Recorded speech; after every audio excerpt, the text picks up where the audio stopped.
When Adam and Eve were in the Lorsqu'Adam et Ève étaient dans le jardin d'Éden, tout ce dont ils avaient besoin pour subsister au quotidien leur était donné. Ils n'avaient ni difficulté, ni épreuve, ni douleur. Comme ils n'avaient jamais éprouvé de difficulté, ils ne savaient pas qu'ils pouvaient être heureux. Ils n'avaient jamais été tourmentés. Par conséquent, ils ne pouvaient pas ressentir la paix. Finalement, Adam et Ève ont transgressé le commandement de ne pas manger du fruit de l'arbre de la connaissance du bien et du mal. À cause de cela, ils n'étaient plus dans un état d'innocence. Ils ont commencé à ressentir les principes de l'opposition. Ils ont commencé à connaître des maladies qui ont affaibli leur santé. Ils ont commencé à ressentir de la tristesse ainsi que de la joie. Adam et Ève, ayant mangé du fruit défendu, la connaissance du bien et du mal a été introduite dans le monde. Leur choix a permis que chacun de nous vienne sur cette terre pour y être mis à l'épreuve. Nous avons la bénédiction d'avoir le libre arbitre, qui est la faculté de prendre des décisions et d'être responsable de ces décisions. La chute nous permet de ressentir le bonheur et la tristesse.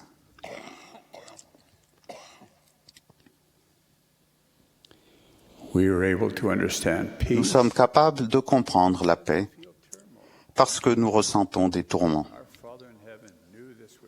Notre Père Céleste savait que cela nous arriverait. Tout cela faisait partie de son plan parfait du bonheur. Il a préparé un moyen, par la vie de son Fils parfaitement obéissant, Jésus-Christ, notre Sauveur, pour que son expiation surmonte toutes les difficultés que nous pouvons connaître dans la condition mortelle. Nous vivons à une époque éprouvante. Je n'ai pas besoin de dresser la liste de toutes les sources de maux du monde.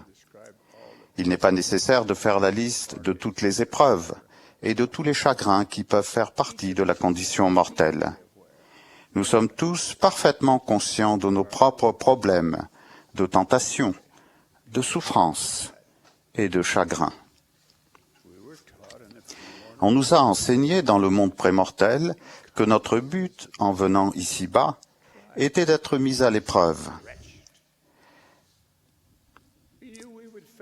Nous savions que nous affronterions les méchancetés de l'adversaire.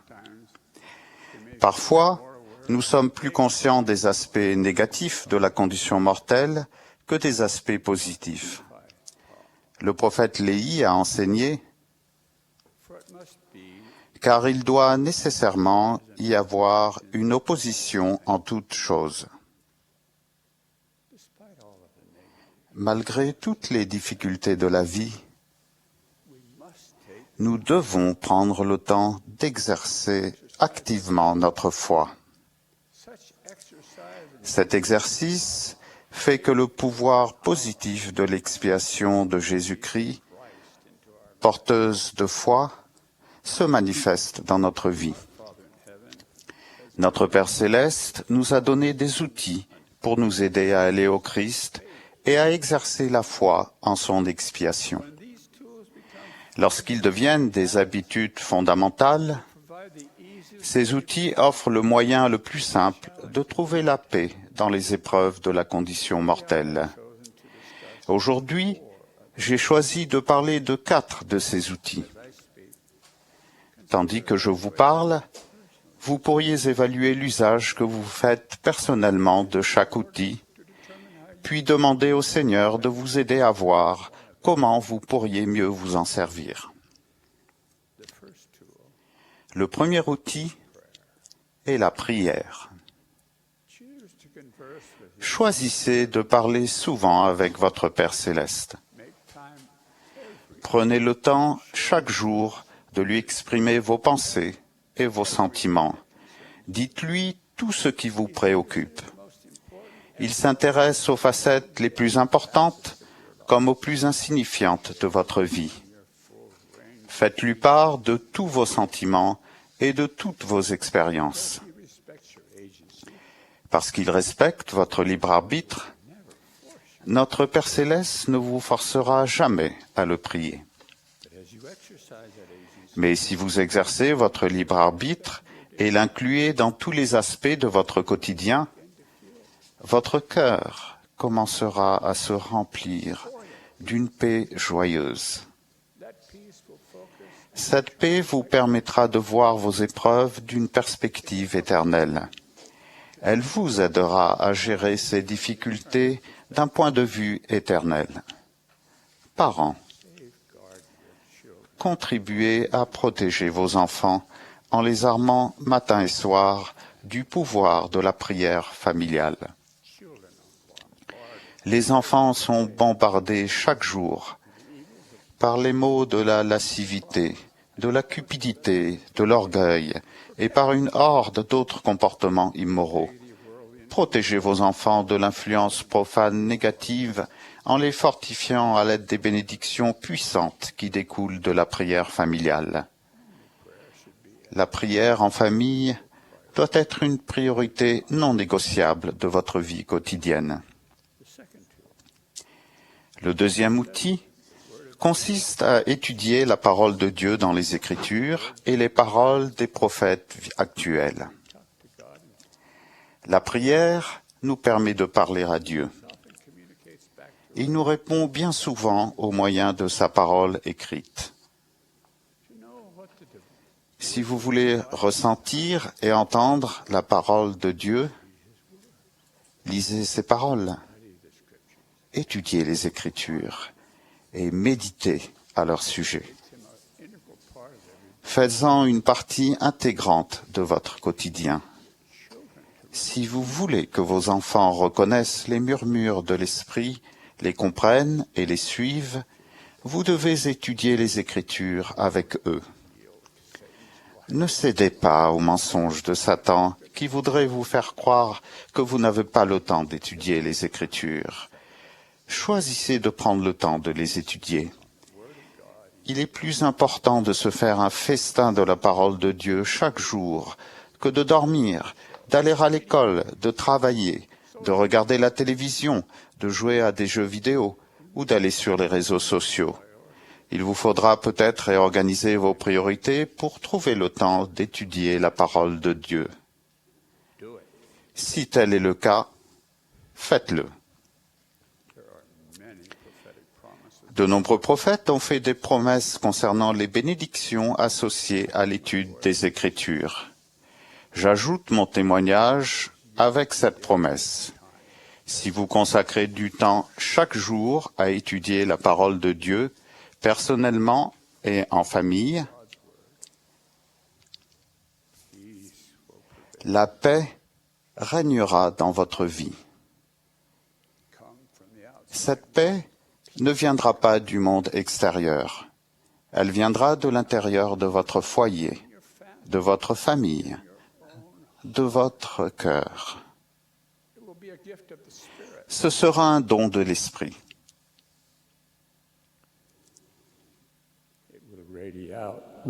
Vous respirerez cette paix et influencerez par là les personnes du monde qui vous entourent. Vous ferez beaucoup pour contribuer à la paix dans le monde. Je ne déclare pas que votre vie sera exempte d'épreuves. Souvenez-vous que lorsqu'ils étaient dans le jardin, Adam et Ève n'avaient aucune épreuve, mais qu'ils étaient incapables de connaître le bonheur, la joie et la paix. Les épreuves constituent un aspect important de la condition mortelle. Grâce à l'étude quotidienne et constante des Écritures, vous trouverez la paix au milieu de l'agitation et la force de résister aux tentations. Vous acquérez une foi forte en la grâce de Dieu et saurez que grâce à l'expiation de Jésus-Christ, tout sera rectifié au temps voulu par Dieu.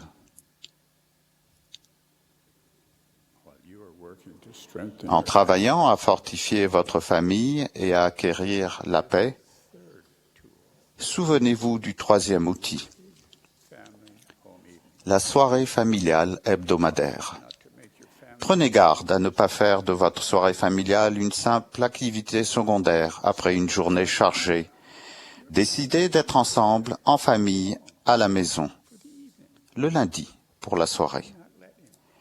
Ne permettez pas aux exigences de votre travail, au sport, aux activités extrascolaires, aux devoirs ou à quoi que ce soit d'autre de devenir plus important que ce moment que vous passez en famille, à la maison. L'organisation de votre soirée n'est pas aussi importante que le temps que vous y consacrez. Il faut enseigner l'Évangile de manière formelle et informelle. Faites en sorte que l'expérience soit enrichissante pour chaque membre de la famille. La soirée familiale est un moment précieux pour rendre témoignage dans un cadre sûr, pour acquérir des compétences en organisation, en planification et en enseignement, pour resserrer les liens familiaux, pour instituer des traditions familiales, pour se parler l'un à l'autre, et par-dessus tout, pour s'amuser. Lors de la dernière conférence générale d'avril, Linda S. Reeves a déclaré avec assurance « Je dois témoigner des bénédictions liées à l'étude des Écritures et à la prière quotidienne et à la soirée familiale hebdomadaire. Ce sont ces habitudes qui diminuent le stress, donnent un sens à notre vie et procurent une protection supplémentaire à notre foyer.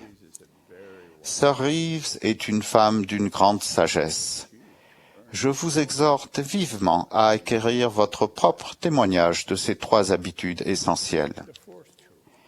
Le 4e outil consiste à aller au temple. Nous savons tous qu'il n'y a pas d'endroit plus paisible sur terre que les temples de Dieu. Si vous n'avez pas de recommandation à l'usage du temple, qualifiez-vous pour en détenir une. Lorsque vous avez une recommandation, utilisez-la souvent. Prévoyez régulièrement du temps pour aller au temple. Ne laissez rien, ni personne, vous empêcher d'y aller. Lorsque vous êtes dans le temple, écoutez les paroles des ordonnances, méditez et priez à leur sujet, et cherchez à en comprendre la signification. Le temple est l'un des meilleurs endroits pour comprendre le pouvoir de l'expiation de Jésus-Christ. Cherchez-le dans le temple. Souvenez-vous qu'on reçoit beaucoup plus de bénédictions en amenant les noms des membres de sa propre famille au temple. Ces 4 outils sont des habitudes essentielles pour trouver la sécurité dans le pouvoir de l'expiation de Jésus-Christ. Souvenez-vous que notre Sauveur est le Prince de la paix. La paix dans cette condition mortelle provient de son sacrifice expiatoire.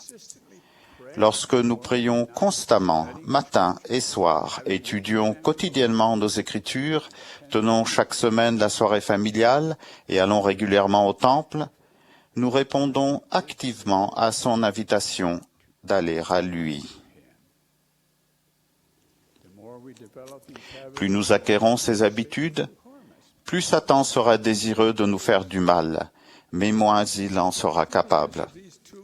En utilisant ces outils, nous exerçons notre libre arbitre pour accepter pleinement les dons du sacrifice expiatoire du Sauveur. Je ne veux pas dire par là que toutes les épreuves de la vie disparaîtront si vous faites ces choses. Nous sommes justement venus sur terre pour progresser grâce aux épreuves. Les difficultés nous aident à devenir plus semblables à notre Père céleste, et l'expiation de Jésus-Christ nous permet de les endurer. Je témoigne que si nous allons activement à lui, nous pouvons endurer toutes les tentations, tous les chagrins et toutes les épreuves que nous rencontrons. Au nom de Jésus-Christ. Amen.